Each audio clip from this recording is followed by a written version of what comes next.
What's going on, people? Welcome back to Curtis Shaw TV, back with another live stream. And happy Monday, people. Happy start of the week. And you know what? It's been a tough few games for Arsenal fans, so I had to try and find some sort of humility and some sort of, something we could laugh at in Tottenham, people. 6-1. Do you know what, though? It was a double-edged sword because, one, it still didn't really get me over the fact that we drew with Southampton. And then, two, I realised that we've actually got to play Newcastle away in a few weeks. And last year, Callum Wilson's tooth was hanging out. And I think that was the game that I ripped the Arsenal shirt in half. So it was a double-edged sword. But top Spurs? What's that? You ever heard of them? No? So listen, you can always rely on Tottenham to cheer up your mood. That is for sure. They're on the verge of sacking the assistant manager as well. They're sacking everyone. But anyway, let's not talk about Tottenham. Let's aim high, people. Forget about their little cockroaches and, let's aim high. People, thank you very much for the great support over the weekend. Nearly 100,000 views on the Southampton game. Obviously, some of them were probably fans of other clubs having a look at meltdowns. And obviously, Arsenal rehab on Saturday that was much needed. I can't lie, I needed that. We had a lot to talk about. I dropped my grenades on Twitter over the weekend. And yeah, listen, all we can do as fans, we all have opinions as Arsenal fans. I can't lie, but the reality is we have to deal with whatever they chuck at us. There's players that we want to sign that they won't sign. And there's results that we want that they won't get, but we'll still be here next Monday and the Monday after, and we'll still be checking Twitter all summer to see who we sign. There's not a lot we can do about it ultimately at this moment, but listen, one thing's for sure, and the good thing about football, they have an opportunity to put things right this week. This game on Wednesday, I mean, it's the biggest game in years of this football club, and listen, I think deep down, ultimately, we all know that Manchester City are favourites for that game. But we have to show something. We have to produce something. Who would have thought that Southampton could draw with Arsenal at the Emirates? That's a stranger result than Arsenal, who are top of the league, beating Man City. They're going to have to produce something. Have they got the mentality? Do they have the quality? Do they have the strength? We're going to find out. It could be now or never. I think a defeat ends the title. I think a draw keeps us in it. I think a victory gives us a good chance. So we'll see what happens, people. Tucky said, Curtis, I've said it before, I've said it again. The mentality of some of our fans is a huge issue at this club. I actually saw people praising the fight we showed on Friday, raise the standards. I mean, listen, I don't know. I might be in a minority, and I don't know if I'm in the minority or the majority, but I will always try and demand the best from this football club. I said in the Arsenal rehab show that we did on Saturday, if we went to Anfield and Liverpool played unbelievable for 90 minutes and beat us, and we went to Manchester City and they played incredible and beat us, and that cost us the league, sometimes, unfortunately, you have to hold your hands up and say, we weren't good enough. They were too good. But when you draw with West Ham after being 2-0 up and you draw with Southampton at home who are bottom of the league, that for me is a form of bottling it. If Tottenham did that, if anybody else did that, we would all say they are bottling it, because you're losing or dropping points against massively inferior opposition, teams that are down at the bottom. So for me, that is where the anger and the frustration comes from, in my opinion. Listen, some people say, we still had a good season, Champions League, blah, blah, blah. But we had an unbelievable opportunity. We could be going into this game 8 points clear. We should be at least 4 points better off. 2 more points against Southampton and 2 against West Ham. We'd be 8 points clear of Man City. Could even have been 10 if we'd have dealt with Liverpool. So we've had an unbelievable opportunity. And there's no doubt over the last few weeks we have blown it, and that there's no doubt about it. It is copium. It's a coping method. It's what Arsenal fans have done for a long time. Clutch to any positive to dress up failure, and that's how we cope as Arsenal fans now. But we have to get away from that. That's the only way we'll achieve greatness, if we have honest and open conversations and demand what this club is capable of doing. And but hey, until we get to that point, maybe we'll continue not to win the biggest prizes. We will see on Wednesday. E. Ross said it's the exact same situation like last year with the games in hand. It's happened for the last few years. When we finished 8th, which was an absolute shambles, people said, oh, it's great that we're not in Europe. Playing on a Thursday holds us back. And we didn't achieve anything great last season with no Europe. We finished 5th. We lost out on top 4 to Tottenham. And then it was progress, blah, blah, blah. 8th to 5th, we're moving forward. And then this year, the narrative will be that it was progress again. Now we're in the Champions League, blah, blah, blah. You have to take opportunities. But listen, we're here. It's a big week. All we can do is look ahead to Wednesday. I'm excited, but also very nervous. And I think, we until Wednesday, the full-time whistle goes, we have to look at it as the glass half full rather than the glass half empty. I know what I think. I express it, and I know what a lot of you guys think. But ultimately, all we can do is hope that they produce something on Wednesday night at the Etihad. And like I said, Nadeem said it's progress. It is. And as I said, it is progress, but it's also a huge opportunity missed. Let's face facts. But Wednesday could change everything. That's the beauty of football. Football fans were fickle. Draw at Southampton, it's a meltdown. If we beat Man City, I'll probably be at the Armoury on Thursday morning when they're unlocking the door, saying, what have you got in mind? And that's how it goes, people. Flight Mode says, Curtis, we might need to put our hands up and say we were wrong about not wanting Isak. He has more Prem goals than Jesus in less games. I mean, I'm going to talk about Gabby Jesus in this show. And Isak, by the way, has looked fantastic in the last couple of months. And again, yesterday, he ripped up Tottenham. So, yeah, maybe they were following his car for good reason. Latte said, if Holding plays, we are not winning. I'm sorry. Listen, bro, no need for an apology. You don't need a degree in maths to know that Holding plus Haaland does not equal success. Let's just say it as it is. Holding plus Haaland does not equal success. For me, he's got to throw a curveball to Pep Guardiola on Wednesday. I don't know how that looks. Does that mean Tierney plays at centre-back? Does that mean that Tierney and Zinchenko play at full-back and you move Ben White into centre-back? Does that mean that you play 3 at the back with Tierney, Gabriel and Ben White in a 3 and play with wing-backs? I think they are 3 viable options, but Holding plus Haaland does not equal success for Arsenal anyway. It might equal success for Haaland breaking the Premier League record. And like Jahan says, Holding plus Haaland equals success for Man City. Yeah, it might work for them. Bleck said the Wednesday game is going to be scary nervous. Bro, I might be watching that from behind the sofa. I can't lie, that game's going to be wild, one way or another. George said recovery after the Pools game, therapy after West Ham, rehab after Southampton. What will be called the stream after the hammering on Wednesday? I mean, that could be Arsenal prison. We could be locked up by the end of that game. But we'll see. You never know. We could be doing a celebration stream. But yeah, if not, then we're going to have to find something else. Alvin said, I may not watch the game on Wednesday. I can see us getting beat by City. These players have got the haven't got the mentality, and they are soft underbellies. I said it in the Arsenal rehab show, and I'm honestly not joking when I say this. That game against Southampton on Friday was not good for any Arsenal fan in terms of their health. I honestly came away from that game tired and feeling stressed out. Like, what the hell is going on here? Every time they build our hopes up, they just dash them. They dash our hopes.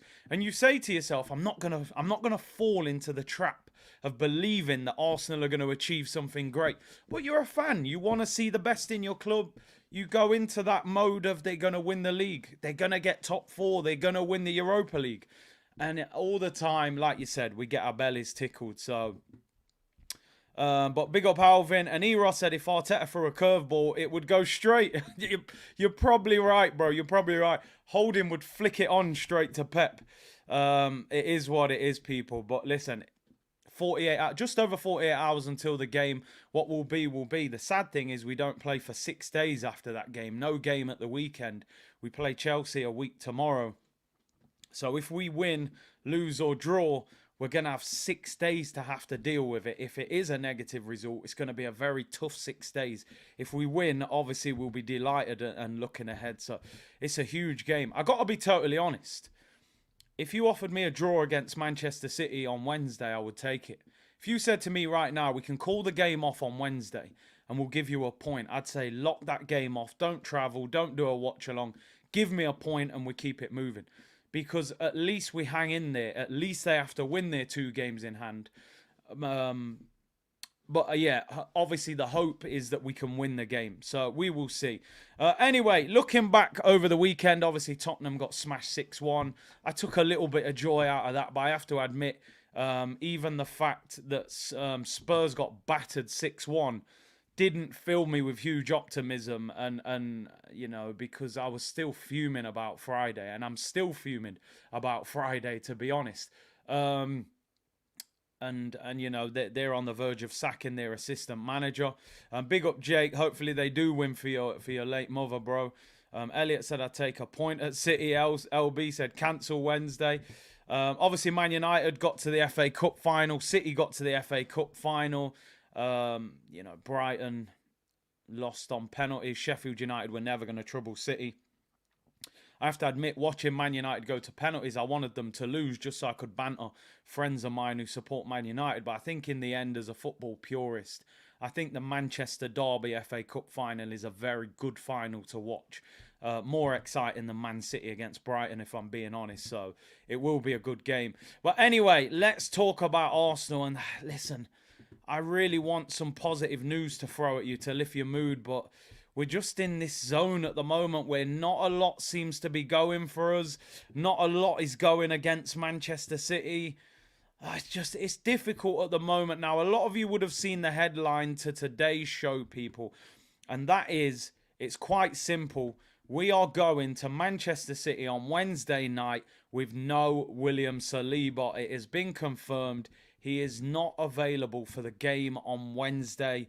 He trained on the grass on Friday for the first time since the injury, not with the team, but simply with himself, a light training session. But he has been ruled out of the game. Now, David Ornstein has done a report for The Athletic this morning. The mouthpiece of the football club, David Ornstein. When he speaks, it's usually gospel. And David Ornstein has said William Saliba will not be available to face Manchester City on Wednesday after recent assessments have failed to show sufficient progress. The expectation is that Saliba will also miss the match against Chelsea on May the 2nd amid increasing fears his campaign might be over. Now, I've got to say a couple of things. I've read the article. They're saying there could even be structural damage to his back.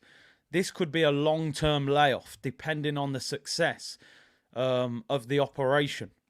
Now, I've been clinging to the hope for weeks that William Saliba recovers for the Manchester City game. Even if he misses West Ham, even if he misses Southampton, even if he misses Liverpool, get him fit for Man City. For me, the point I'm at now with Saliba, end the stream, Dave settings. End the season. I said a long time ago, I might be a conspiracy theorist, but I think his season's over. And for me, get him in the operation and get the operation done. What are we waiting for now? It's actually quite if you read the full report, people, it's saying that it's a serious injury, by the way. This is a real bad injury. You know, reports that there could even be like structural damage. They even thought he might have like had damage to one of the discs in his lower back. It's a really bad injury, and there's just no way that I would risk him for the rest of this season. The report read, Arsenal have major concerns over Saliba's lower back injury amid serious potential structural damage to his lower back, which could result in a long-term layoff if he plays again and makes the injury worse this season. The nature of Saliba's injury has not been fully communicated, though sources have been told he is unlikely to play for Arsenal for the rest of this season. Arsenal, come on. I mean, people saying Kim Kardashian mashed up his back. The club need to start thinking now. I'm not doing the Rashford celebration, by the way. I'm simply just telling whoever tunes into this. You've got to be very careful now. Back injuries can end careers, people. They're serious. Yeah, you're right. He injured his back because he's been carrying us that much. Write the season off now. He's not back for City. He's not back for Chelsea. What are we going to do? Risk him at home against Brighton? Nah, man.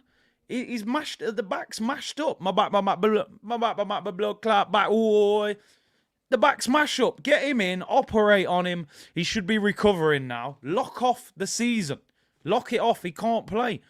I was desperate to get him back for Wednesday. I was saying, listen, if he's 70%, play him, blah, blah, blah. He's nowhere. He's not even 50%. He hasn't even trained with the team yet. He ain't going to recover in 3 days, 60 hours until we play him. He's not playing against City. He's not playing against Chelsea. Write the season off. He's too good of a footballer. What are we going to do? Risk him for the last 3 or 4 games, mash up his back. Man's out for 12 months, 10 months, 9 months. There's no point. Lock it off. Lock it off. Make him sign the contract, have the operation, and recover, bro. You're a young player. You're an outstanding young footballer. Yeah, we're all frustrated at what's happening now with the title challenge, but we have to look at the long-term potential damage of playing him. So, season over for me. Season over. Listen, he might play. Arsenal are saying after the Chelsea game he could play. But 2 weeks ago they were saying he might play in 2 weeks. So look after him. Even though I'm frustrated, even though I would want him to play, he can't play. He has to rest. I wouldn't even have him on the training ground. He needs to have that operation right now because we need him back for the start of next season. However that may look. We're going to have Champions League football at the start of next season. We could have Real Madrid in our group. I can't go Real Madrid with Rob Holding. I'm sorry, that story has to end. So, Saliba, he won't play against City. It's devastating as an Arsenal fan, but they've got to get him in that operating room now and just lock the season off and let him recover. He's a quality young player, fantastic player. And it's disappointing. It just shows how bad that injury must have been. Arsenal said, C unit, we need Saliba therapy. Saliba therapy tomorrow, people, 2 o'clock. Why do Arsenal get so many injuries? I mean, I don't think we're as bad with injuries as we used to be, but we're still bad. You know, Tomiyasu gets injured a lot. This Saliba one seems to have come out of nowhere. But, yeah, I don't know. I think we're better, but we're still too much. No problem, Curtis. We signed Kiwi Smoothie from Italy. Bro, that Kiwi ain't ripe, as I keep telling you. You take that Kiwi to Man City, man, it's going to get damaged badly. The Kardashian curse, man, she mash him up. Dennis said, get the op done, have him fresh for next season. That's it now. You got to get him. You got to get him in, get him ready for next season.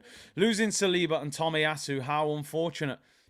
We'd have a totally different defense if those two guys were playing. Nathan said, yo, Big C, man, checking in from the rural parts of Jamaica on the road in the field for some investigative journalism work today. Getting my fill of football and entertainment. Big up Nathan out there. Hope you're well, bro. Big up everyone in the comments. 1,500 of you in the chat. Nearly 50 of you on Twitch. Big up everyone. But as I said, for those just tuning in, Saliba looks as if he's going to be out for the season. But he definitely is ruled out of Man City and Chelsea. So sad news. Mohammed said it ain't over till the fat lady sings. You're right. And there ain't no singing yet, people. But someone's definitely, you know, writing down some lyrics ready to sing them. I can't lie. Dinershen said defenses win titles. No Saliba. Your season ends. Harsh words, Dinershen. George said, won't be surprised if he's out for 7 to 8 months. And if he is, you've got to start that process now and get him back, you know. Don't wait. Don't delay it. Bleck says, we need a 3-5-2. We don't have any centre-backs. I'd be tempted to go to 3 at the back, I've got to be honest. But we're going to speak about that later as well. Michael Thomas said, Man City, ready, steady, cut. Come on, Arsenal. Rob Holding, bend it like Beckham. Bro. Ready, steady, cook. I mean, we might get cooked on Wednesday night, people. That's for sure if we don't defend properly. But we have to find a way. We have to find a way, people. But anyway, no Saliba. So anyway, let's move on. Next story of the day that I wanted to talk about. This is an interesting one. I didn't really expect this, but it broke this morning. And we're going to talk about this. Cliffo said, what annoys me is we actually have no quality backup. We did this to ourselves. Hate to say it, and Twitter hates it when I write the word, but I'm going to whisper it quietly, people. January transfer window. Because Twitter, they can't cope with that. When you mention the word January, they have a meltdown. Oh, we tried. Don't try, get it done. Champions don't try, they get it done. Losers try and do things. That is a big difference in life, people. Successful people get it done. They don't try and get it done. People say to me on Twitter, oh, but we tried to get Mudryk and we tried to get Caicedo. Okay, if you don't get Caicedo, get a sufficient backup plan. Not Jorginho. Don't get Jorginho and tell me that's a good enough backup. I never heard a successful person say, I tried to become a millionaire, but I'm living in, my mum's spare room. They became a millionaire. Usain Bolt didn't try and win the 100 metres. He won the 100 metres. Man City don't try and win the Prem. They win the Prem. No excuses. Make it happen. That's what winners do. I'm sick of all this. We tried. We made an offer. Oh, he didn't want to leave. Do you think Southampton wanted Van Dijk to leave? Do you know what I mean? Do you think Dortmund wanted Haaland to leave? Do you think, who else? Do you think Leicester wanted N'Golo Kante to leave when he left? Big clubs, big players, big sporting directors, they go to these clubs, they say, we're bigger than you, we're better than you, we're richer than you, we're taking your best player. Accept it. It's happening. That's what you have to do to win the big trophies. Even, you know what I mean? Southampton tried to take Liverpool to court. Who cares? Van Dijk was like, yeah, cool, I'm gone. Take them to court. It's done. I'm here winning Champions Leagues. Arsenal, it's always, we tried. We made an offer. It's PR. It's PR, people. We know how Arsenal operate. We're the best team in the world for PR. But people lap that up, unfortunately. We tried. We made an offer. I don't care. I don't care who we tried to sign. Who did you sign, bro? You know what I mean? Franny Green, big up Fran. I'm in the doing business, not the... Bro, tell him. Do it. When my mum sent me shop for milk, I didn't come back and say I tried to get milk. You know what I mean? But I bought myself a chocolate bar and spent your money. What? Licks, boop. Get up to your room, you're grounded. Where's the milk? You know what I mean? You go shop for the milk, you bring back the milk. Get the job done. Arsenal are going shop for milk and coming back with, tin of tuna or something. They don't do your shopping correctly, Edu, and everything will be fine. But anyway, big up Fran. Make sure you follow him as well. Benzema on a free next season. Nah, listen, we couldn't get that deal done, my friend. We would not be able to get that deal done. We ain't here for trying. They don't look how many training kits they drop in a season. They don't try and drop training kits. They make sure the training kits get dropped. You know why? Because that benefits them. The money benefits them, right? But when it comes to spending it and going big and putting our shirt money back into players, I don't know if I can spend that money. I forgot my card number. Oh, no, this card, you can't tap that card.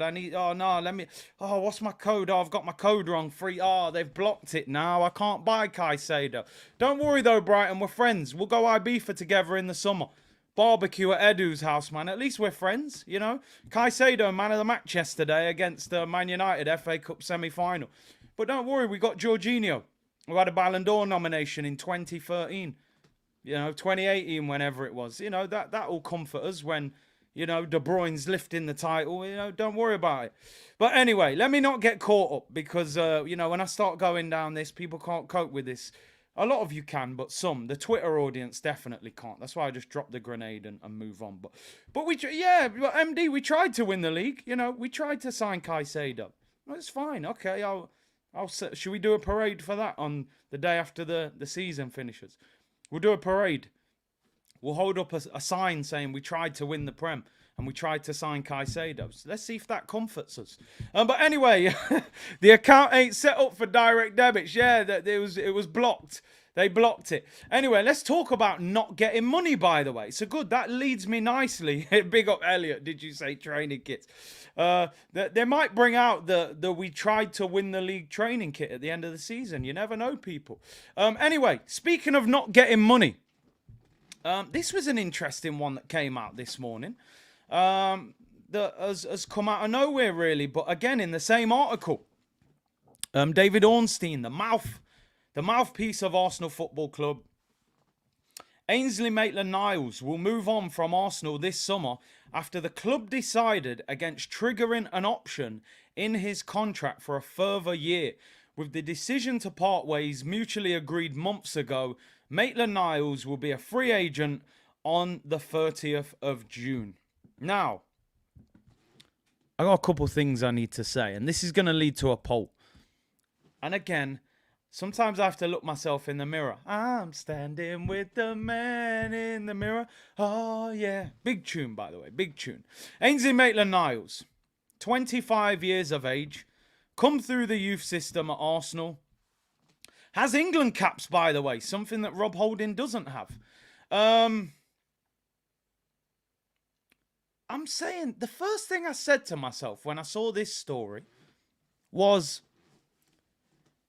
why not give him a 1-year contract extension and then sell him and get some money for him? Even if you sold him for 5 million, full screen. Okay, we'll go full screen. Let's go full screen. If we have to go full screen, I'll go full screen. So you have Ainsley Maitland-Niles, 25 years of age. He's come through your youth system. You've trained him up for years. He's versatile. You know, he's an England international, obviously not a regular in the England squad. We know that. He's 25. You've got the option to trigger a 1-year extension. You could trigger that 1-year extension and then say, right, we're going to trigger the year and we're going to sell you. We're going to do it cheap, even if you get 5 million for him. Even if you got 4 million and a 20% sell-on clause for him. You get something for him. But Arsenal say, just go. You can, thanks, you know, we've paid you for 10 years. We've developed you, just go. Just walk out. Now, don't get me wrong. I'm looking at it from the other side of the fence, how Arsenal are probably looking at it. Arteta, number one, he's probably trying to lighten the workload. Arteta's saying, Edu's saying, well, I got to sort out Balogun. I got to sort out Pepe. I got to sort out Pablo Mari. I got to sort out Cedric, Austin Trusty, Runarsson, Patino. All these brothers coming back from loan. He's probably saying, just get rid of him on a free.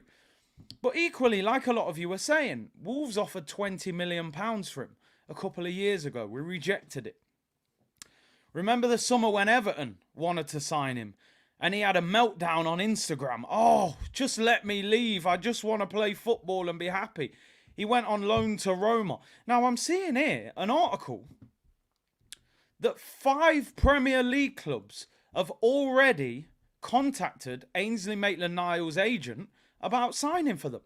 Everton, Brentford, Crystal Palace, Brighton, which I'm surprised at that. Who was the other one? I've got the list here. Did I say Everton? Everton, Brentford, Brighton, Crystal Palace. Where's the other one? Nottingham Forest. Although Forest could be relegated. So 5 Premier League clubs have already said, yeah, we'll take him. I mean, Brighton would be a fantastic move for him. They don't have a lot of squad depth as well. You look at their bench. They don't have a lot. He's versatile. He can play right back, right wing back, centre mid. 5 Premier League clubs already are saying we'll take him. So are you telling me as Arsenal Football Club you can't say we're triggering the contract 1 year and we're going to sell you because we have to look after the club. We reckon we can get 5, 6, 7, 8 million for you. We sell you on the cheap with a decent sell-on clause and you'll go. We'll get a bit of cash. Everyone's a winner. But we said, just take him. Just have him. 5 clubs want him. So you just start a mini bidding war. Listen, you're not going to get big money for him. We know that. He's not hot property right now. He hasn't done well at Southampton. You might get 8 million for him. You might get 10 million for him. You have to have English players in your squad. He's an England player, international cap, 25 years of age, versatile. He's leaving Arsenal. Probably every club in the bottom half of the Premier League to mid-table would take him as a squad player. Get 10 million for him, 20% sell-on clause. But just give him away. Why not? Give him away. I tell you what, he'd start for us at Man City on Wednesday. No matter what we think about Ainsley as a player, I'd love to have Ainsley at right back on Wednesday evening and push Ben White at centre back. Eros, Eros, listen. You got me this time, Eros. I've been talking about English tax for a long time. There's no tax, no VAT when it comes to Arsenal selling players. We don't deal with it. Everyone else deals with it, but we don't deal with it. Exactly, people. Brighton want him. We want Caicedo. You say, listen, okay, we'll give you Ainsley for peanuts, right? You won't even notice it off your accounts. But just make sure Caicedo comes to us and take a little money off the deal. These brothers don't know how to negotiate. They don't know what they're doing, you know. You remember back in the day, man, when you used to swap your football stickers and you had a shiny who they needed in there. You say, brother, what, you want this? Yeah, all right, cool. You got to give me that shiny card and that shiny card because I know how much you want this. Do you know what I mean? But these men don't know how to negotiate, bruv. It's mad. I'm convinced. We're allergic to cash. We don't accept cash. How can you get nothing for Ainsley Maitland-Niles? You rejected 20 million for him 2 years ago. 5 Premier League clubs want him, and we've just handed him away. Silly business. Again, Arsenal hate money, and don't be surprised if your Pepes and your Cedrics and these guys go for nothing as well. When's the last time we got a decent amount of money for a player? Probably Joe Willock. To be fair, that was good. I mean, look at his pass he played yesterday. One of the best passes I've seen all season, but crazy. 5 clubs want him, and rather than triggering the year... Listen, in my ultimate defence of the club, just, you know, as a real overly constant positive would say, maybe the club have said... You've been at the club for a long time. You've had a tough couple of years, and we're just going to let you go rather than asking for a transfer fee, which will delay the transfer. That's probably the way Arsenal view it. That's the way Arteta and Edu will dress it up. They're going to say he's been at the club for a long time. He showed huge amounts of loyalty, and we're allowing him to go. You know, we're allowing him to leave on a free. I don't know. That's what they will dress it up like. So we'll see. I'm trying to stay balanced here, Daniel, but I'm struggling. I can't lie. You know, it's like an elephant sitting on a seesaw. You know, there's no balance. There's no balance at all, people. But allowing Ainsley to go on a free is, like Aiden said, for me, that's just too nice. That's too, for me, and listen, I know I'm not a football manager. Apart from football manager people, I have won the title with Arsenal on there. I've had a good season. But anyway, give him a year. Sell him on the cheap. Allow clubs to have a little fight for him. Pick up 7-8 million for him. Put a 20% sell-on clause in there in case he ever blows up somewhere else and gets a big move. And you protect yourself. You get a bit of cash through the door. You balance out the books on financial fair play. How on earth have you allowed, over the last few years, Aaron Ramsey, Ainsley Maitland-Niles, Mesut Ozil, Aubameyang, Lacazette, to name but a few, there's probably more. That's at least 5 players that have left the football club. You have not seen one English pound for those 5 players. Not even 1 pence have you seen from them. Not even 1 Jamaican dollar have you made from them 5 players. Aaron Ramsey went to Juventus. You should have got 30, 40 million for him. Oba, even at that time, you should have picked up 10 mil. Barca sold him 6 months later for 12. You should have got 30, 20, 30 mil for Guendouzi. The man went to the World Cup with France. Do you know what I'm saying? Ozil, he'd pick up something, a little 5 mil. these man, they can't sell anything. They could not sell rice to a restaurant. I'm telling you, they could not sell rice to a restaurant. Unbelievable. But anyway, let's move on. I'd be here all day talking about the players we've given away. You buy one, you get one free. I said you buy one, you get one free. It's unbelievable. Yet somehow we've still got El Neni and Rob Holding and Eddie Nketiah. We can't give them away. We give them new contracts every season.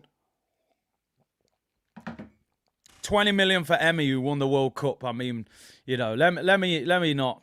Yeah, Iwobi is the only one that I sit there and say, you know what, you done the business there, getting nearly 40 million for him. But they will buy Rice for 100 million. Exactly. They'll pay for that Rice. They'll buy that Rice for 100 mil. But yeah, anyway, let's move on, people. Let's move on. Ainsley, listen, good luck to him. It's official, by the way. Team Fofty is over. It's a sad day for the Fofty fans. Ainsley, Oba, Laka, Guendouzi, Pepe. Team Fofty is over. This was the last guy from... In fact, Pepe could come back, but we know he ain't coming back. Team Fofty is no longer... It was good vibes, to be fair, Fofty. But yeah, no more Fofty at Arsenal. I've got the feeling that Arteta wouldn't really have appreciated, you know, swag, gold Lambos and Fofty and all that. He just doesn't strike me as that type of guy to have a gold Lambo, you know, the hat backwards and the basketball shirt in front of the Miami mansion. It doesn't really look like Arteta's style. So, you know, swag, Fofty. Team Fofty is no longer. Gucci Gang business is no more, people. Anyway, let's continue.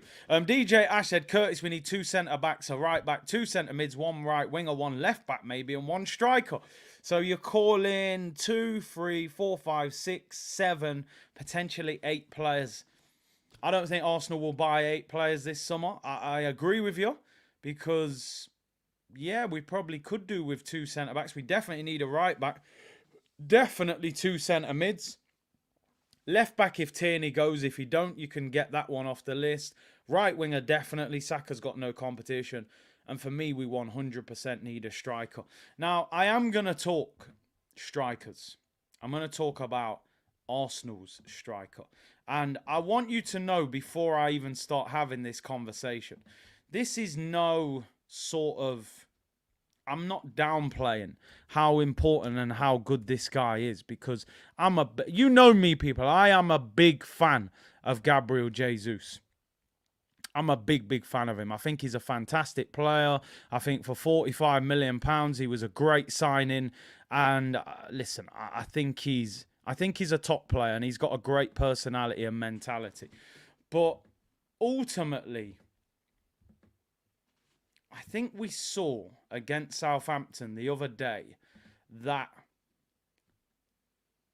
I always say this about Manchester City, especially Pep Guardiola, right?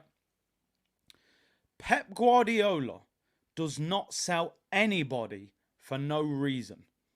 There is only a handful of reasons why Pep will sell a player from Manchester City. Either you're too old, which he's done. You know, he's let players go at the back end of their career. David Silva, top players that are getting old. And Glenn, this channel, we have uncomfortable conversations. I'm not going to dress everything up and tell you that it's beautiful. Sometimes things are ugly, people. We have to have some ugly discussions on it, right? Sometimes you're getting old. Sometimes you fall out with Pep, i.e. Yaya Toure, i.e. Cancelo. The other reason is that there's something in your game that is not quite there. You're a fantastic player, but there's something that's not quite there. If I looked at Gabriel Jesus, his first touch, he's got the movement, he's got the personality, he's got the attitude. Gabriel Jesus is not a killer. And I mean that in a football sense because I have to state everything here. You know, Twitter world can't cope when you start saying things like that. Gabriel Jesus, for me, does not have enough killer instinct. And I'm not talking about the main rapper out of Dipset, right? I'm talking about killer striker. 14 goals is his record season in the Premier League. Now, let's be honest. He hasn't always been the main man at Manchester City, so it's not easy to always get big numbers. But you would have thought that he would have scored more than 14 goals in a season. Last season, 9 goals at Man City. 8 goals, sorry. 9 the season before. 14 the season before. 7 the season before that. He's 26 years of age now. And you look at Arsenal this season, he's got 9 goals. We've got about 7 games left. Let's say he gets another 4, 5. You're looking at 13, 14 league goals. I know he's had an injury that is very unfortunate. Listen, I'm not saying for 1 second that you get rid of him. Of course not. He's at the club for a long time. We're going to keep him. We're going to work with him. But Arsenal, for me, need to sign a striker this summer. And I mean a goal scorer. Now, whether that is Balogun. Can Balogun come back and be the goal scorer? As much as Balogun is bagging goals in France, I still have the worry that it could be French league tax. Because I'm seeing Lacazette on 18 league goals. And, you know, I ain't stupid, people. I watched that brother play football last season. If he's got 18 league goals in a season right now, something ain't right in that league. So, yeah, I reserve judgment on Balogun until I see him produce it in the Premier League. Give him the preseason. Let's have a look at him. For me, I've said it many times, depending on the ban, and a lot of you have said it, I'm going to Brentford and I'm taking Ivan Toney. Right. As long as he's not banned for the start of next season, I'm taking Ivan Toney. Because he's got killer instinct. When you play against Brentford, and you're an Arsenal fan or any fan of any club, you know in your head, you got to keep Ivan Toney quiet. You know that. You know he's a problem. 19 league goals this season for Ivan Toney. 4 assists in 30 games. 23 goal contributions in 30 games for a guy that, let's be honest, in a team, Brentford are an attractive team. They play good football, but they're not a team, you know, full of superstars. So for me, if he doesn't get banned, I'm looking for Ivan Toney. Now, Vlahovic, for those of you, obviously most of you will know now, Juventus got their 15 points back. They did lose last night to Napoli, but they now have a great chance of getting in the Champions League. So it doesn't look like Juventus are going to have to offload as many players this summer now that they're going to get the Champions League money and so on and so forth. Highbury's local badger said, give me a tall striker. I want Dusan, Ivan Toney or Osimhen. Get rid of all our forwards. Gabriel is a wide forward with not enough goals. I don't want an assist king player like Ozil. I want goal scorers. I mean, Osimhen would cost a small fortune. Are we going to drop that kind of dough? Like I said, Dusan might be harder to get now. Juve have got their points back. Ivan Toney, I think, is very gettable. I know a few people who know him and they say he's desperate to play Champions League. He's 27. He can't wait much longer. He's ready for the move now. Obviously, I mean, Sadiq's saying overreaction. Sadiq, I'm not sitting here saying, I'm not saying get rid of Gabriel Jesus. He's a brilliant signing. He's an excellent player. Somebody just said there, fantastic player, all right goal scorer. And that's it. He is. He's an all right goal scorer. He's not an elite goal scorer. He's not a gunman. He's not a killer. I don't think he strikes fear into centre-backs that he's just going to take the game away from you. He's a very good link-up, intelligent striker. He leads the forward line well. But ultimately, the goals are coming from our wingers rather than the striker. Now, if you can get all 3 of them getting bigger numbers, that's only going to make things better for Arsenal. So it's not an overreaction. Every Arsenal fan can sit there and say that scoring 9 goals, we expected more than that from him. I know he's been out injured for 2 or 3 months, but we want to see more goals from him. You know, it's as simple as that. It's no overreaction. Assassin said, Curtis, can Arteta handle Ivan Toney's personality? He likes yes men. That's a good point. Big personality. Wouldn't be happy just sitting on the bench. Can he handle them? And ultimately, and listen, if you're a big Arteta fan, just calm down about what I'm about to say, because I know some people are very fragile when it comes to Arteta. So if you are, just calm down. Hear me out before you jump in the comments. Arteta has done some great things with certain players in certain positions in this squad. You look at Martinelli, you look at Saliba, you look at Saka, you look at the way he's improved those players. The one grey area of Mikel Arteta since he's been at this club is striker. Oba went downhill very fast under Mikel Arteta. Lacazette was all over the place under Arteta. And Nketiah, yeah, he had a little spell for a few games. Call me, and Nketiah's in the room. He went out the room real quick and lost all the credit on his phone. And you look at Jesus, he's performed well, but doesn't excel in terms of scoring goals. So is his Arteta's philosophy set up where the striker is not really going to benefit as much in terms of scoring goals? Is his game set up really for a false nine? He's probably actually better having a Jesus or a Firmino kind of striker than an actual out-and-out goal scorer. The only risk when you play like that is you're relying then on your two wingers to be the gunmen. We've seen it at Liverpool. Firmino would get 9-10 goals a season, but he could afford to do that because Salah would get you 30 goals. Mane would get you 20 goals.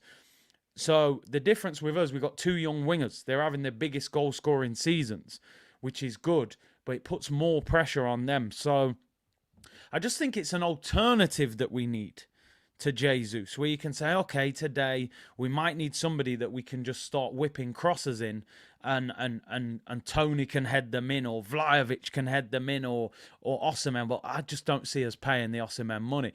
Arteta doesn't like nines, it seems. I think he prefers like a false nine. Carol said, viewer discretion advised. Yeah, I always advise it.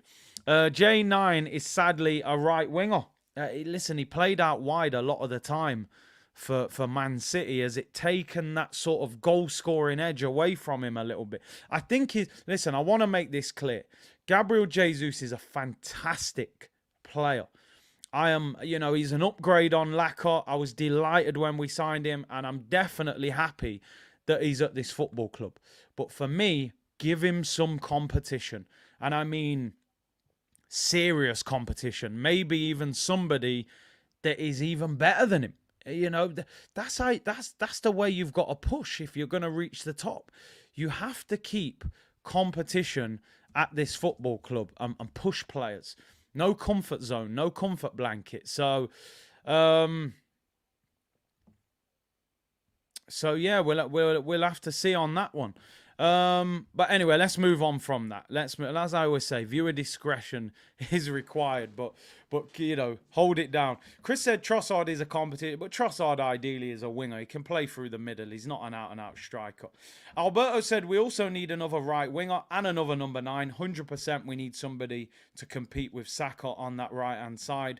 Alberto said, Big C, we need to look at another centre-back and 2 centre-mids. I'm with you on that. Centre midfield is key this summer.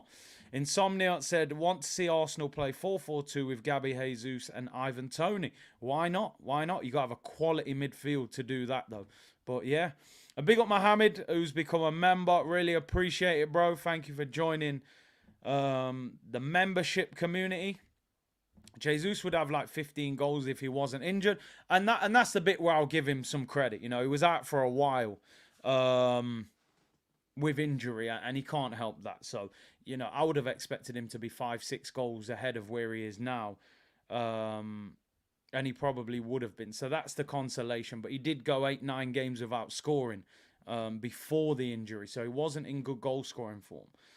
Why do Arsenal want Mason Mount? I mean, he's cheap, he's English, he's an alternative to Declan Rice. I don't want him, but he's better than Fabio Vieira, that is for sure. I shouldn't have even called him his surname, but you know what I'm talking about. I don't think we'll get him anyway. Dashcast said Højlund from Atlanta, he's playing well. I honestly haven't seen enough of him. There's something about his name that just triggers me, though. They've got Haaland, we've got Højlund. It's not right. It's like you having like Nike and I've got Trike. Like, it just don't sound right, fam. It's too close to the name. I don't know.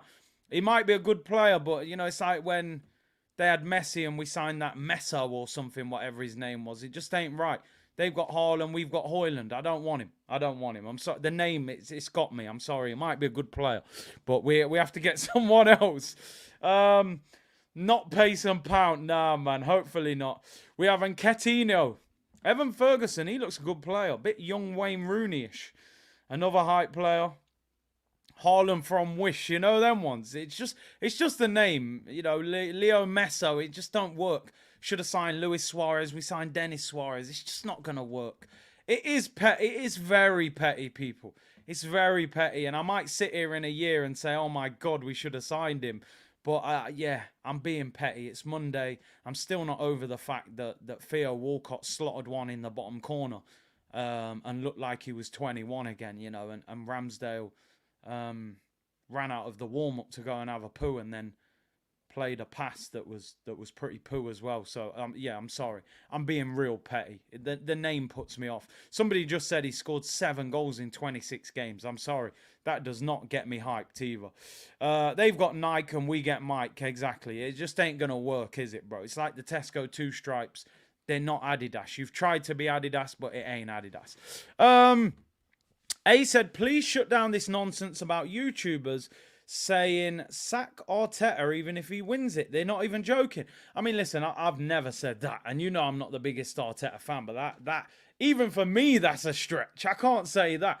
Listen, if Arteta wins the Premier League this year, he becomes an Arsenal legend. Like, it's that simple. Whether you're a big fan of Arteta or you're not a big fan of him, if Arteta wins the Premier League this year with Arsenal, he becomes an Arsenal legend overnight. Simple as that. Doesn't matter whether you're a big fan of him or not. Even I wouldn't go that far. Like that's insane. That is insane. I haven't heard that, to be honest. James said, Big C, my list is Højlund, Rice, Caicedo, and Leao. I would love to get Leao in, that is for sure. Roll back the years, Theo. Yeah, I don't know where he got the pace from. I thought Theo had retired. I saw him on Sky as a pundit the other week. I thought he'd retired. I didn't know he was still playing football. And then I seen the man slotting against us. My head was gone. We need a striker that's good in the air, 100%. So we can put crosses in.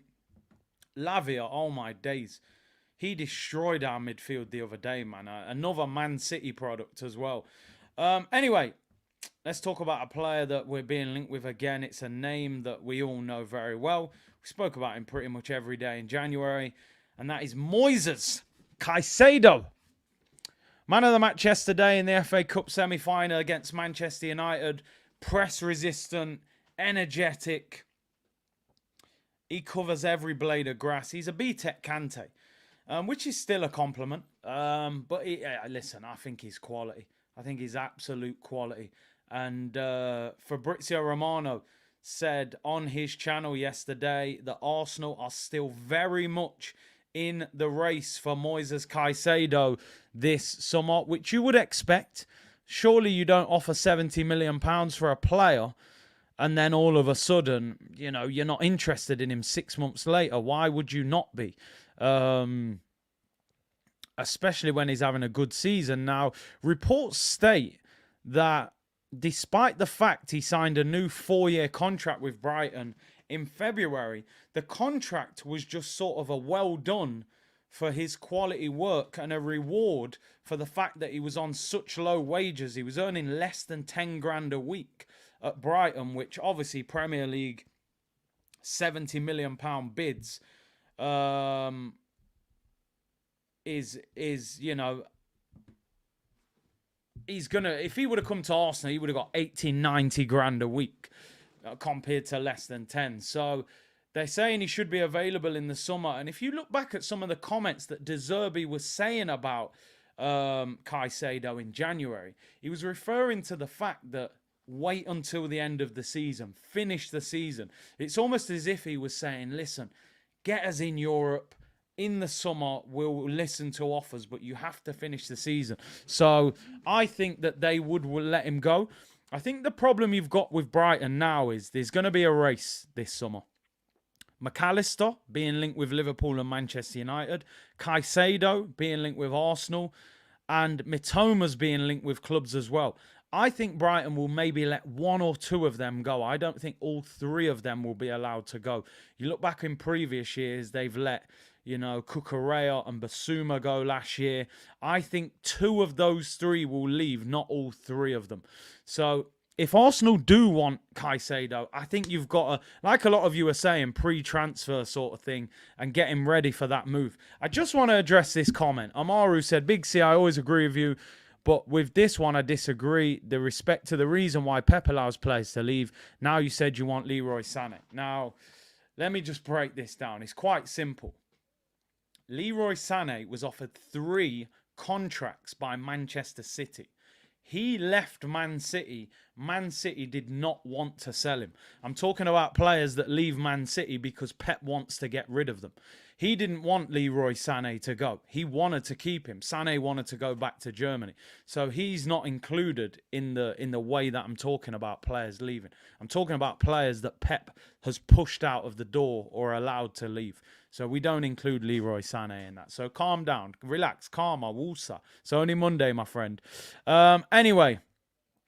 Caicedo, yeah, and it's believed he would be allowed to go for around £70 million, the exact offer that was rejected for him in January. Now, the interesting thing is that the other guy that we're being linked with, of course, man like Declan Rice and Peas, has all of a sudden hit a bit of a hot streak. Now, I don't know if anybody saw his goal in the Conference League last week.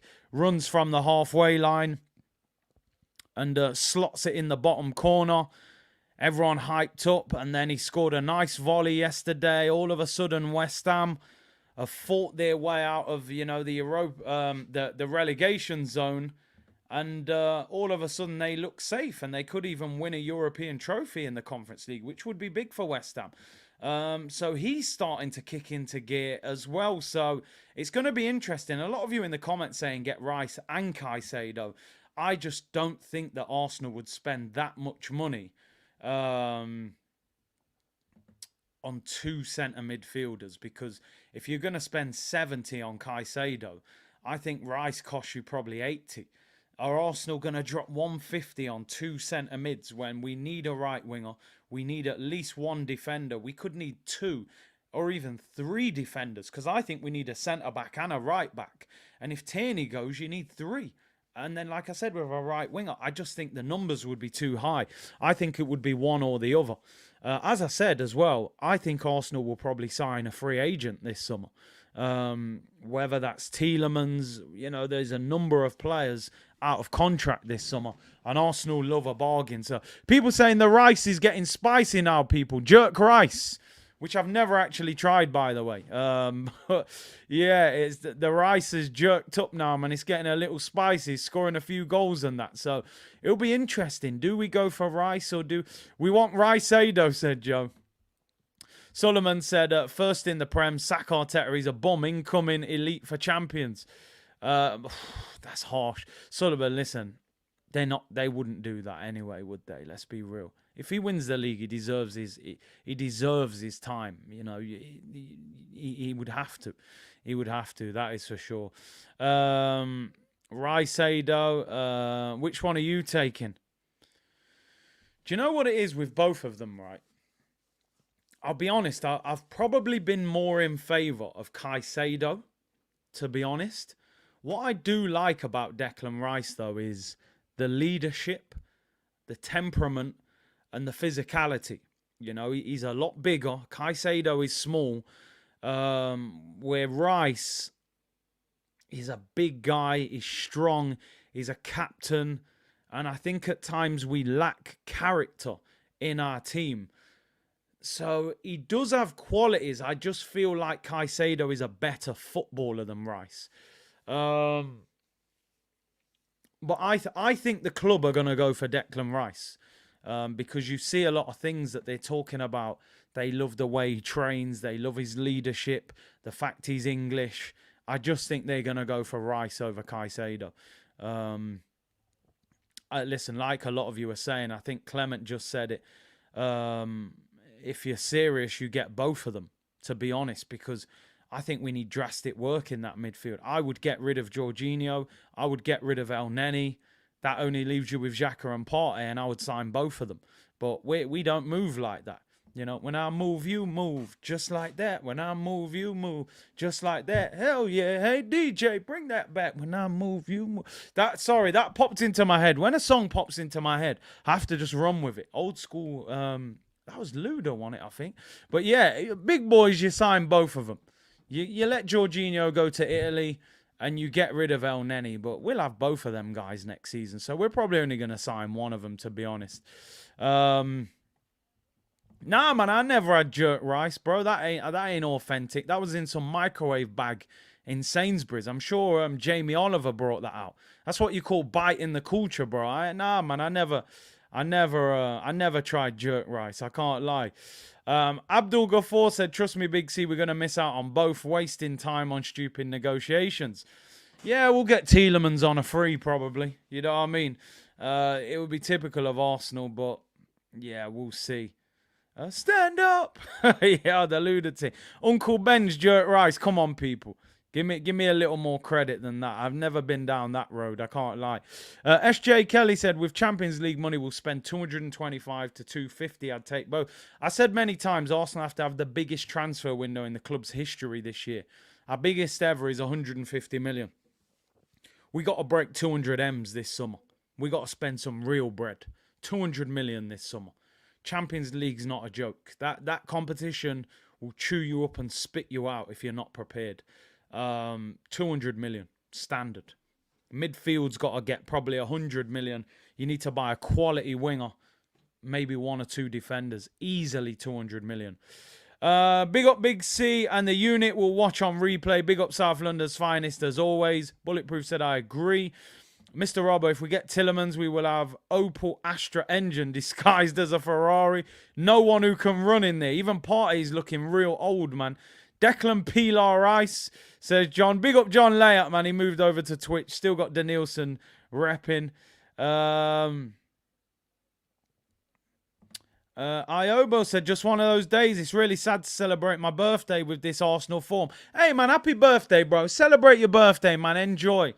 We have to look at the positives in life at the end of the day. I'm trying to be positive because if Wednesday night goes wrong, you know, it's all going to go downhill. So today, I am glass half full, trying to find optimism, trying to find hope.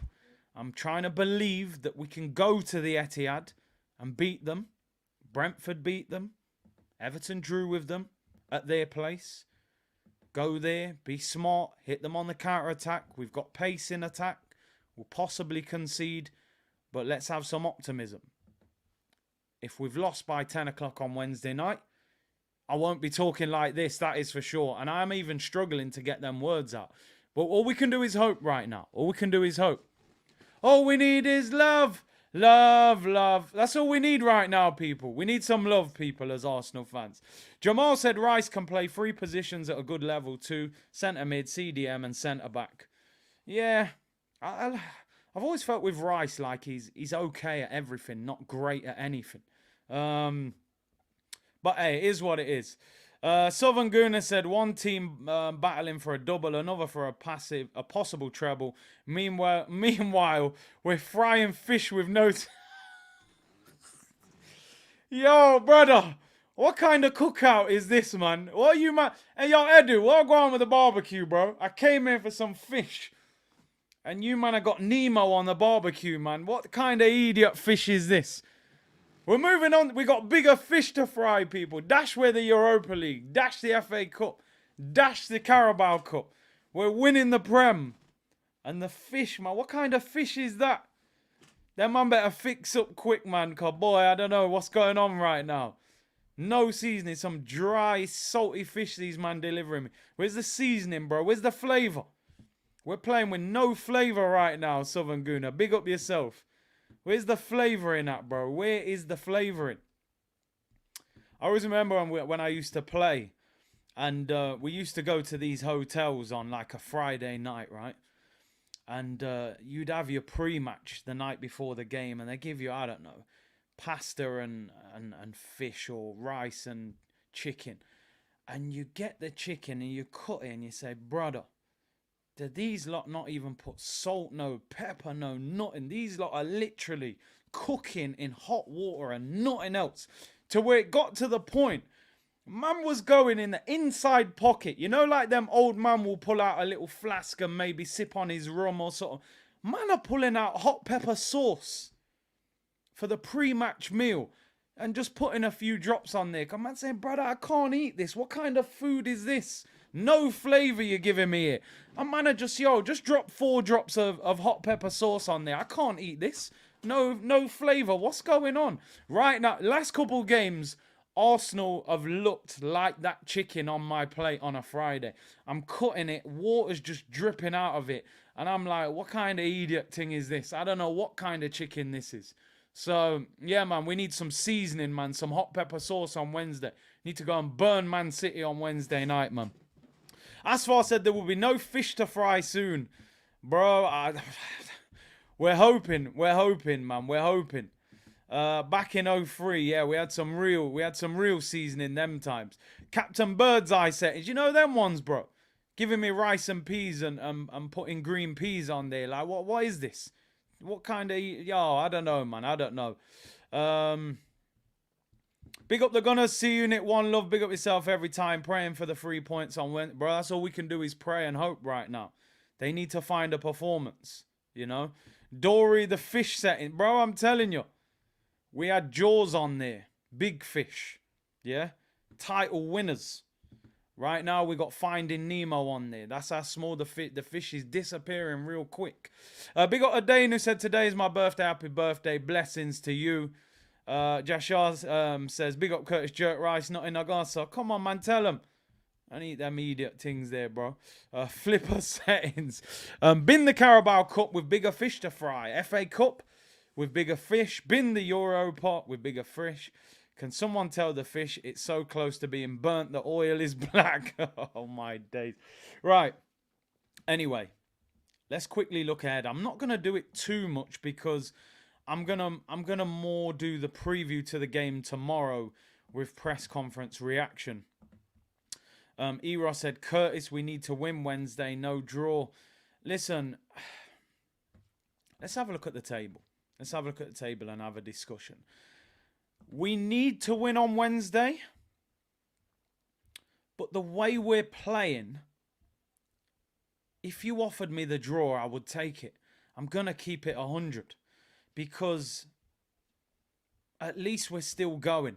And I've got to the point with this City team and with us, like a couple of weeks ago, it was in our hands. It was in our control. Now I feel like we've just got to hang in there for a couple of weeks. Because when I look at this, right, I'm going to look at this, regardless of the table for a second. Look at our next 4 games, people. With the form we're in and no William Saliba, I think we're just trying to survive at the moment. Man City away, Chelsea at home, Newcastle away, Brighton at home. I mean, for me, draw with City, beat Chelsea. I'm really trying. I feel like Jim Carrey and Liar Liar because I'm trying to get words out of my mouth and it's not letting me say them. Like, I'm genuinely trying to say 10 points from those 4 games, which means draw with City and win the next 3. If you get out of there with 10 points, you've got a chance because after that, things get a little easier. I mean, there's only 2 games after that, actually, so there ain't even much after that. But then you've got Forest and then you've got Wolves. For me, Arsenal need to win 5 out of 6 to win the league. And even that, you're relying on a little bit of hope.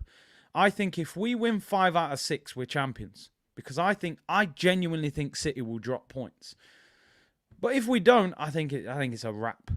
I think it's done. If we lose one game, that Newcastle game worries me now. I started off today's show with a picture of 6-1 against Newcastle, Tottenham. We had a laugh, top Spurs, all of that. But then I quickly realised we're playing them in a few games. And last season, Callum Wilson's tooth was hanging out as he scored against us. We were pretty toothless ourselves. I ripped my shirt that night. I've still got PTSD from Newcastle. I looked at the way they played yesterday and I was scared because I look at Isaac, I look at Joe Willock, a player that I was happy for us to get rid of, and I'm thinking, boy, can we go up there the way they're playing? This is gonna be this is gonna be difficult. What I'm hoping, what I'm clinging to is that if we beat City, or if we at least get a point, you then have that hope and optimism that the hardest game is out of the way. We've got a fantastic record against Chelsea at home, apart from that time when Lukaku committed GBH against Pablo Mari in front of our eyes. Apart from that, we've been pretty good against Chelsea at home. So I think we can beat Chelsea at home. Then Newcastle, that's a very tough game. Brighton are good, but I do think we can beat them. I think we can beat Forest, and I think we can beat Wolves. But it's hopium at this point. I'm hoping. I don't expect. Alfred with a super chat. Big up yourself, bro. We have to play 4-4-2 against City with Trossard and Jesus up top. Gabby and Saka on the wing. Xhaka and Partey in the middle with a backline of White, Holding, Gabriel and Tierney. We aren't winning possession. I mean, I'm a brave guy myself. I'm brave. But I just, again, you got me like Jim Carrey. You remember he's in the courtroom and he's like, I can't lie. That's how I feel right now, Alfred. I can't lie, bro. I can't lie. I respect the bravery, but I can't lie, bro. I'm Jim Carrey right now. 4-4-2 against City, bro. The midfield would be, I wouldn't watch the game. If I saw 4-4-2 against City, I'd turn the watch along off. 2 in midfield. It's a long night at the office. Grealish tucks in. Mahrez tucks in. Bernardo, De Bruyne. Rodri. Oh. I'm turning off the TV, bro. I'll just meet you at 2 o'clock the next day. That would turn into a basketball game. You score, we score. You can't play 4-4-2.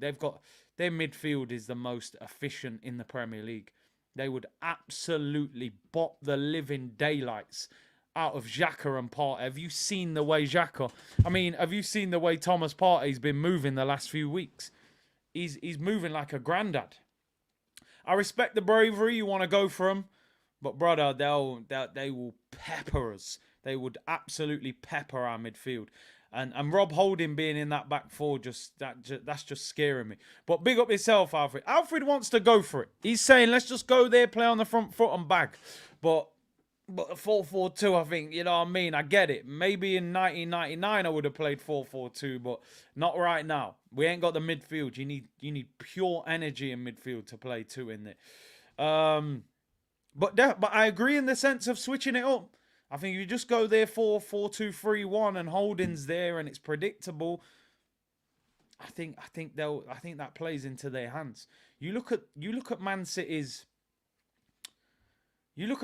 most difficult games at home. Teams have soaked up the pressure and hit them on the break. Newcastle did it, but they didn't finish off their chances. Everton did it and got a draw. Brentford did it to perfection. They rinsed Man City on the break. Now, we got to hope Nathan Ake isn't playing and maybe Laporte's at left back. I think that is an area that we can damage them. Down their left-hand side, our right-hand side with Saka up against Laporte.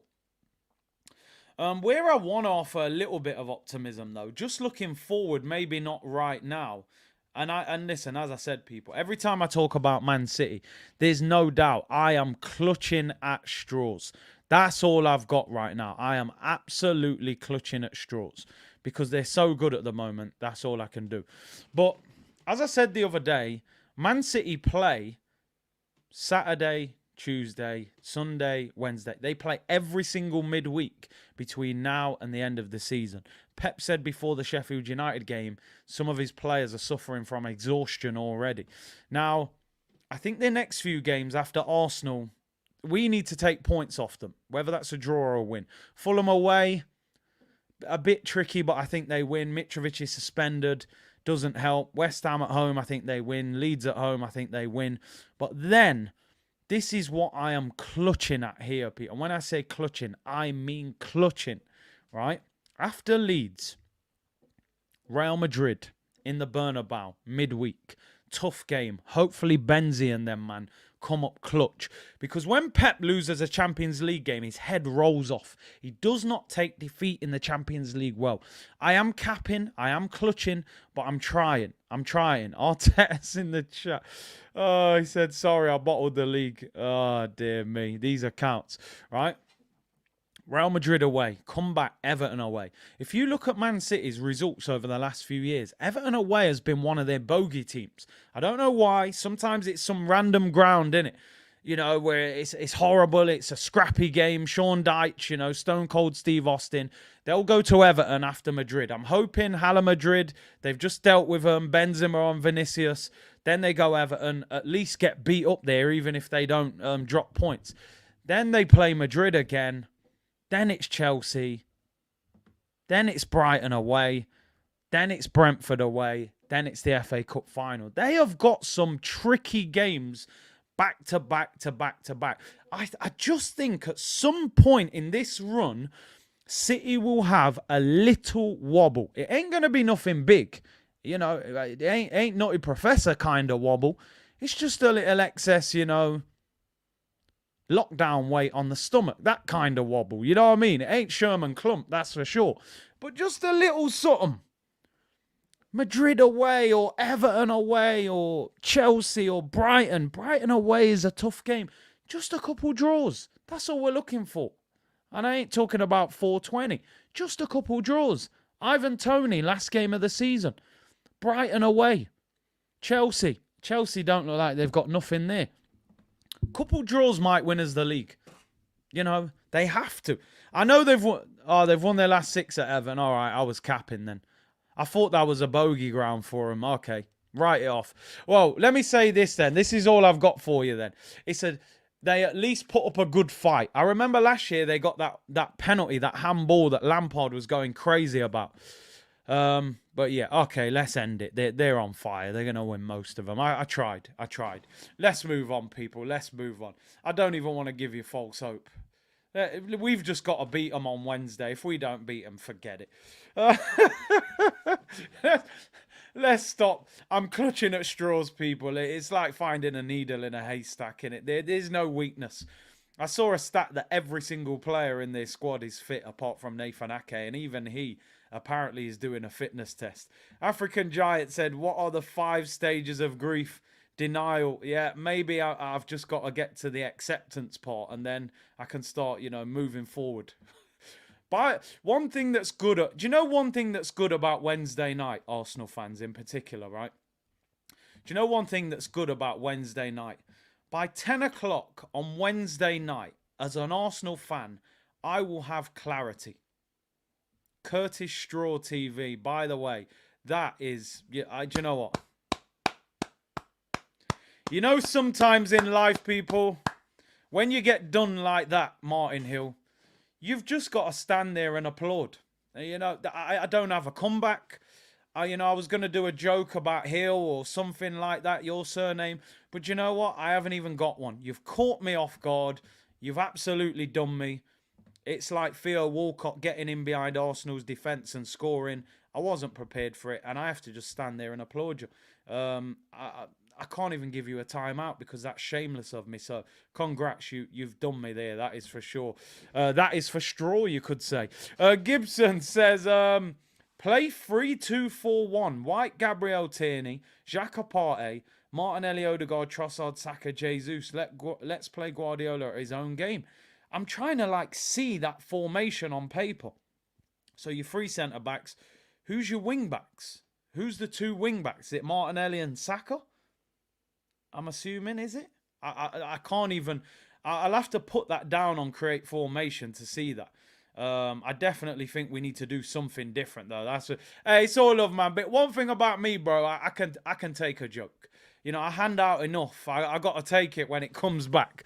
And I respect that one. Big up yourself, bro. Big up yourself. You caught me there. That's like a body shot.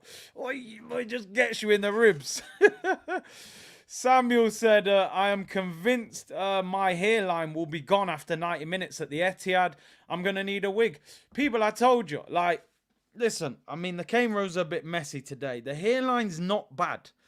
If we take a beating at the Etihad, I'll probably look like Snoop Dogg by the end of that game. And go and have a look at Snoop, because his cane rows are like, one starts here, there's one back here, he's got like half a cane row hanging off there. I might have to go barbers on Thursday morning and just get a fade if it goes wrong. Because they're not good. I told you, Arsenal are not good for our health. They should come with a health warning. Alfred said the idea is that Saka and Martinelli would tuck in and help Xhaka and Partey, while still having White and Tierney outside to help us cover. For Trossard and Jesus are skillful enough to start a counter. Versus, listen, you've explained the reason. I respect it. If Arteta's tuned in, there's a viable, formation for you here, possibly. We'll talk formation and team news more tomorrow, though. That's the thing. Once we've had the press conference reaction. The problem is, Curtis, we have to be perfect, says Kimmy, and perfect is not something that we are very often. That is for sure.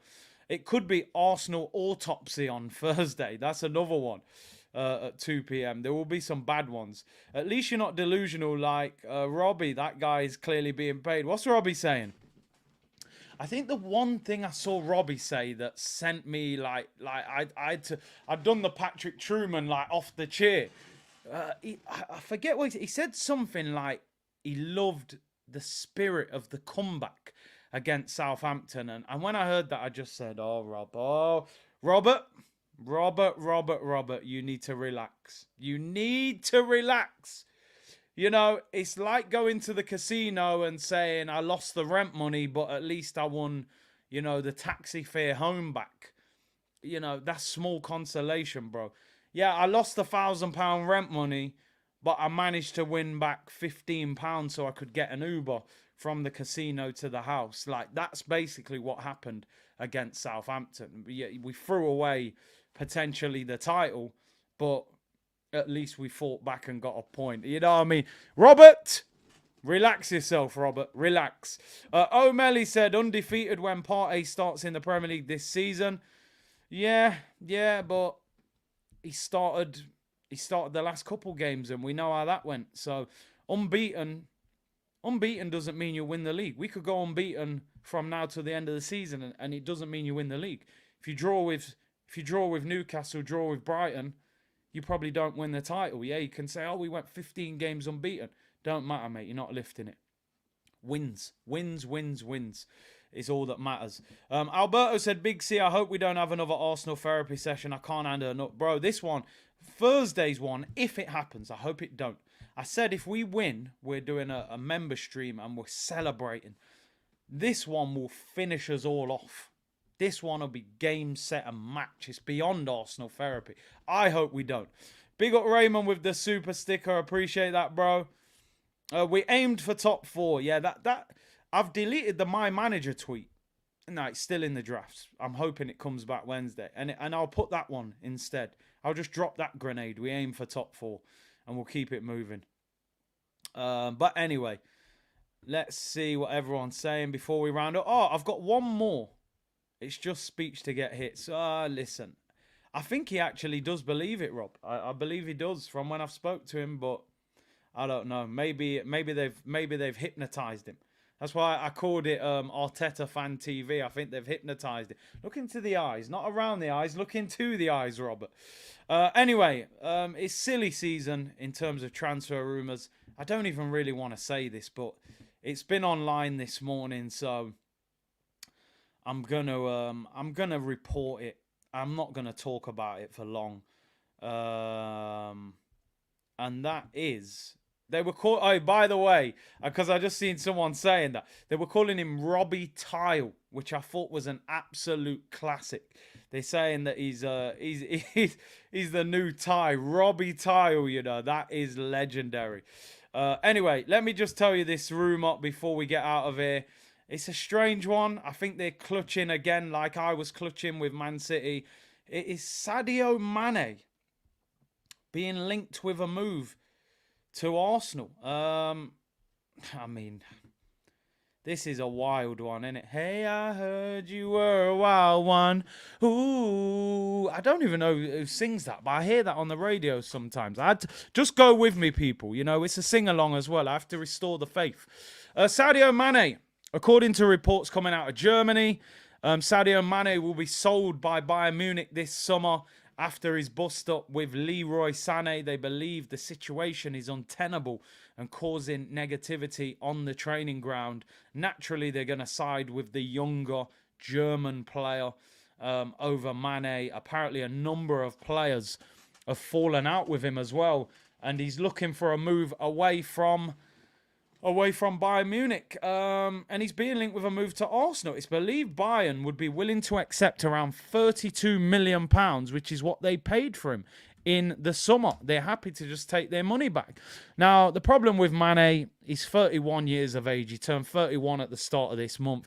We all know he's been an unbelievable player in the Premier League for Liverpool. We've been on the receiving end of it a number of times.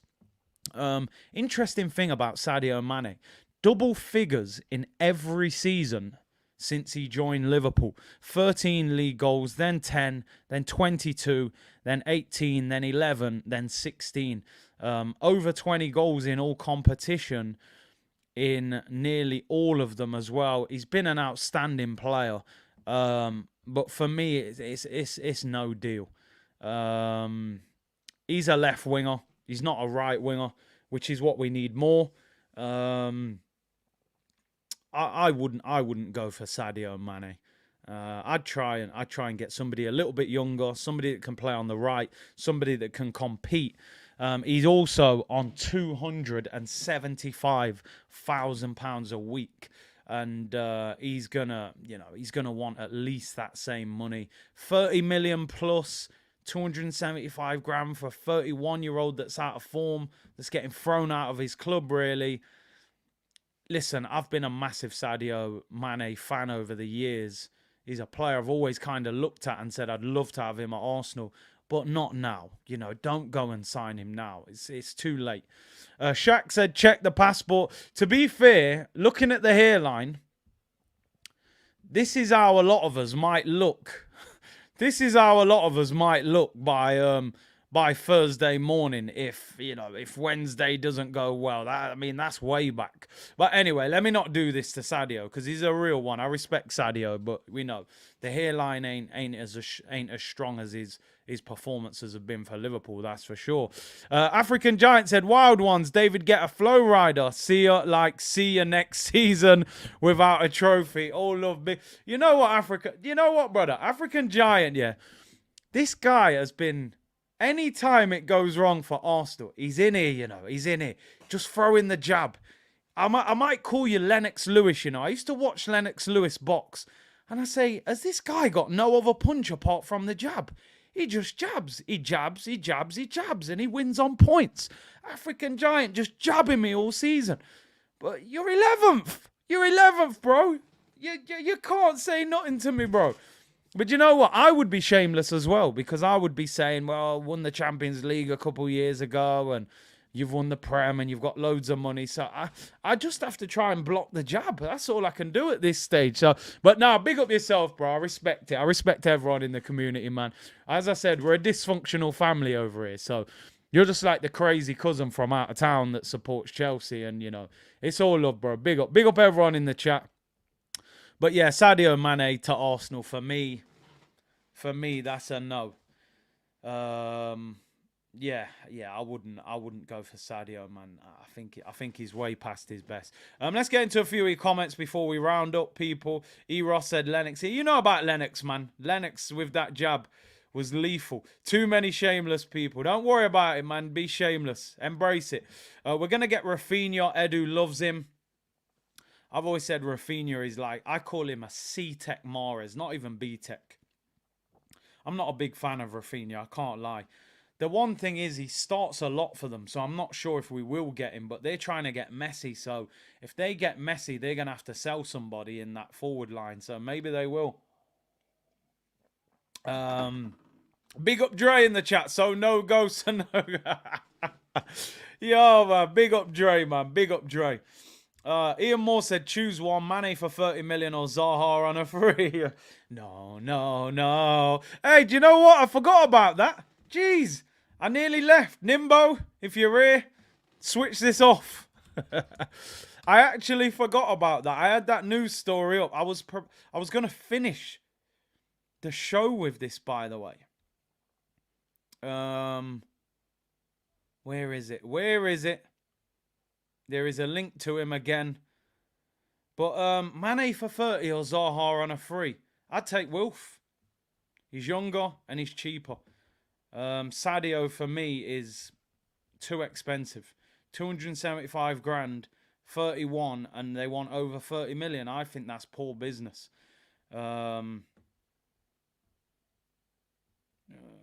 Where is it? Oh, I can't actually find it. But anyway, yeah, there's a link. Oh, no, here it is. Crystal Palace have offered Zaha 200 grand a week to stay. He's unlikely to renew.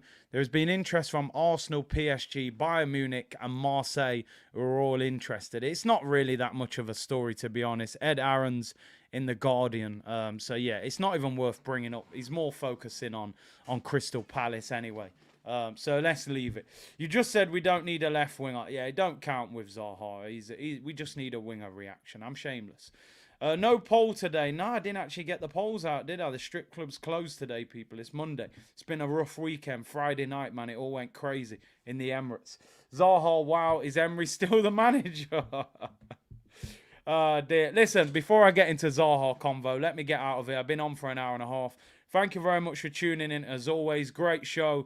Start your week well. Happy Monday. Get focused. Make progress. Wednesday night is a big one. Tomorrow will be press conference reaction.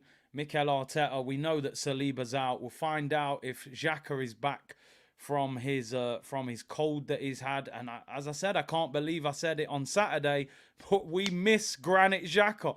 They are dirty words coming out of my mouth, but that is the reality of Arsenal right now. We need Granit Xhaka back for Wednesday night. Words I never thought I would say as an Arsenal fan. So 2 p.m. tomorrow, press conference reaction. We'll look at the team and we'll look ahead to the game against Man City. Enjoy your Monday, people. Big up for tuning in, and I will see you all tomorrow, people. Bless.